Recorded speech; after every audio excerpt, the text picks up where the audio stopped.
평소에 제로 칼로리라고 써있는 제품은 무조건 안전하다고 생각하셔서 자주 드시는 분들은 이 영상 꼭 보세요. 안녕하세요. 당독소 종결자 김아름 약사입니다. 오늘은 시중에 정말 많이 나와 이미 우리의 먹거리의 한 부분이 되어버린 대체당 감미료에 대해서 이야기해 볼 건데요. 대표적인 제품이 바로 제로칼로리 콜라입니다. 제로칼로리 콜라에 설탕 대신 들어가 있는 아스파탐, 달콤한 맛뿐만 아니라 청량감까지 느껴지게 하는 이 물질의 팩트 체크를 해보겠습니다. 첫 번째, 100ml당 5kcal의 열량을 가지고 있어 우리나라 식품 성분 표시 규정에 따라 제로칼로리라고 표시할 수 있습니다. 두 번째, 아스파탐의 칼로리는 설탕과 같지만 설탕의 200배나 되는 단맛을 낼 수 있습니다. 아주 적은 양으로도 단맛을 낼 수 있는 것이죠. 그래서 극소량만 사용되기 때문에 열량도 낮출 수가 있는 것입니다. 아스파탐과 같은 대체당은 다이어터들에게 인기가 많고 다이어트 식품 산업에 없어서는 안 될 중요한 물질이 되어버렸습니다.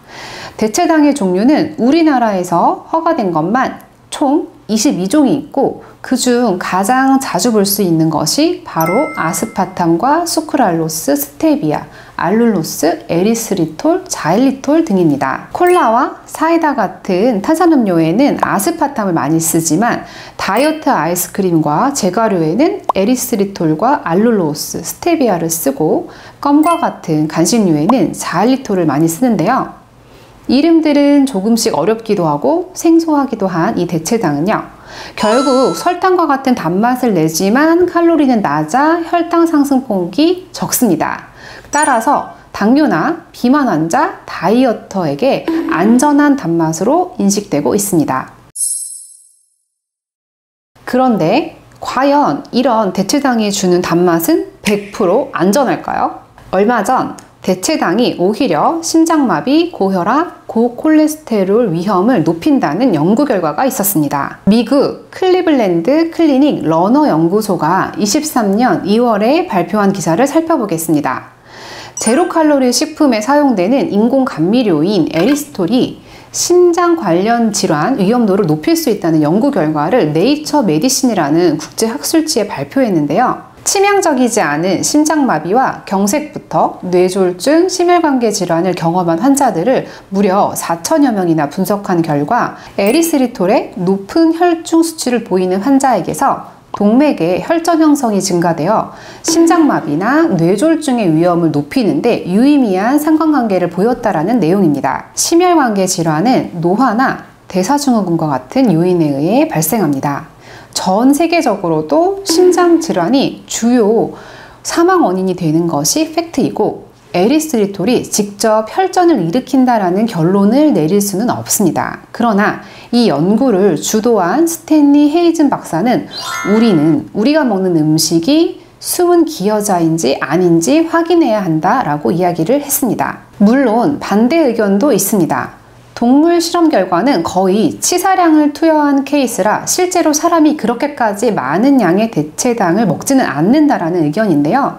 기준 허용량 이하로 섭취 시 대체당은 혈당에 영향을 미치지 않아 당뇨 환자가 설탕 대신 사용하기에 적합하다라는 것입니다. 과연 어느 의견에 귀를 기울이는 것이 좋을까요? 논란의 여지 없는 팩트는 첫째, 대체당의 규칙적인 섭취는 장내 미생물종을 변화시킨다라는 것입니다. 제로칼로리를 원하는 현대인은 이미 저장된 에너지가 넘치는 상태입니다. 단맛은 원하면서 칼로리는 원하지 않기에 에너지원이 되지 않는 당을 먹는다고 하지만 우리 장에 사는 미생물들은 어떨까요? 미생물들은 살기 위해 열량을 내는 영양소를 원합니다. 그게 설탕이거나 식이섬유이거나 전분의 형태일지라도 결국은 분해되어 포도당의 형태로 미생물 대사의 원료 물질이 되어야 하는데요. 이러한 대체당을 자주 먹는다면 이 대체당을 쓰지 못하는 미생물들은 그 수가 줄고 다양성 또한 확보되지 못합니다. 게다가 장상피 세포의 보호 기능을 하는 뮤신층에도 영향을 주고요. 장내 투과성에도 영향을 줄 수 있습니다.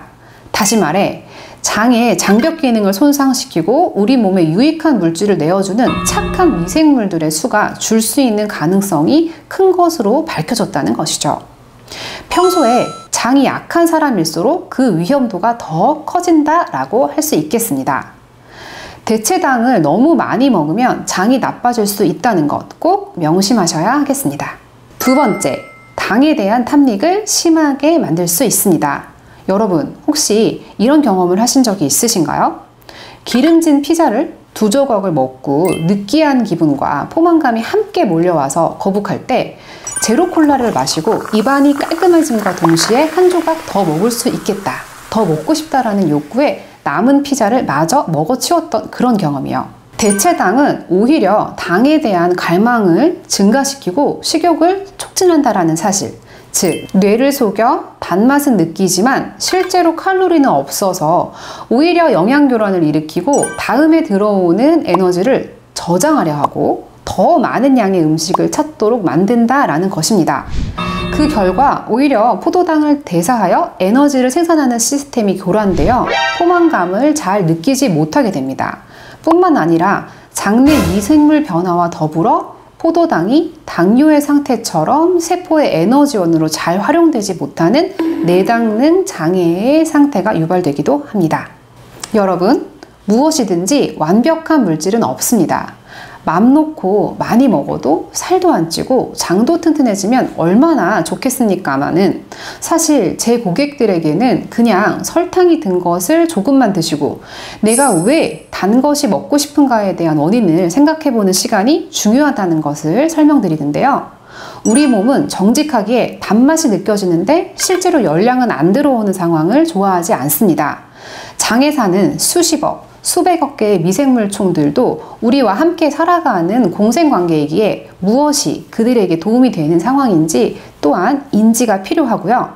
기업이 주는 광고와 정보에 의존하기보다는 논란이 있다면 팩트를 따지고 뭐든지 과하지 않도록 조절하는 태도가 중요하다고 말씀드리고 싶습니다. 오늘 영상은 여기까지입니다. 도움이 되셨다면 좋아요와 구독 부탁드립니다. 안녕!